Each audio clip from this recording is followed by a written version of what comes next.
ಹೆತ್ತ ತಂದೆ ತಾಯಿಗಳನ್ನ ಕೊಂದು ನನ್ನ ಹಾಗೂ ನನ್ನ ತಂಗಿಯನ್ನ ಅನಾಥರನ್ನಾಗಿ ಮಾಡಿ ನನ್ನ ಸರ್ವ ಆಸ್ತಿಯನ್ನ ತನ್ನ ಕೈವಶ ಮಾಡಿಕೊಂಡು ಈ ಊರಿನ ಅಗರ್ಭ ಶ್ರೀಮಂತ ತಾನೆಂದು ಗತ್ತಿಲಿಂದ ಬೆಳೆಯುತ್ತಿರುವ ಆ ದುಷ್ಟ ದಯಾನಂದನ ಮೇಲೆ ಸೇಡು.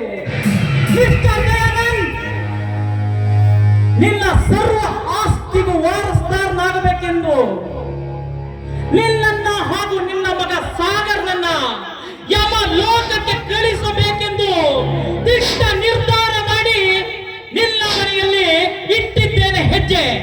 ಅದು ನಿನ್ನ ಪರ್ಸನಲ್ ಸೆಕ್ರೆಟರಿಯಾಗಿ.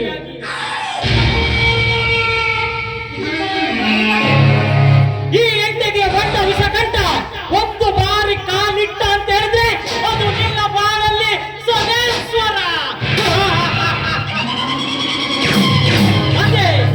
ಅದೇ ಈ ವಿಷಕಂಠ ನಿನ್ನ ಮೇಲೆ ಕಣ್ಣಿಟ್ಟ ಅಂತಾದ್ರೆ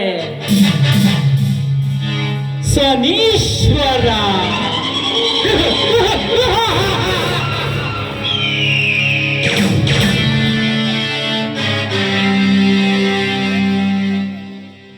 ಸೇಡು ನಿನ್ನ ಮೇಲೆ, ಮೋಹ ಸಾಧನರ ಮೇಲೆ. ಏನಾರಿಯದ ಮುಕ್ತ ಚೆಲುವೆ ಆ ಪರಶೇಖರನ ತಂಗಿ ನನ್ನೆಲ್ಲ ಕಂಡು ನಾಡದಂತೆ ಎಲ್ಲ ಮುಂದೆ ಭಿನ್ನಾಣದಿಂದ ಮೆರೆತಿದ್ಯಲ್ಲ ಸಾಧನ. ಒಂದಲ್ಲ ಒಂದು ದಿನ ಮುಹೂರ್ತ ನೋಡಿ ನಿನ್ನನ್ನ ಬಲತ್ಕರಿಸಿ ಆನಂದ ಪಡಲೇಬೇಕು ಹೇಳಿ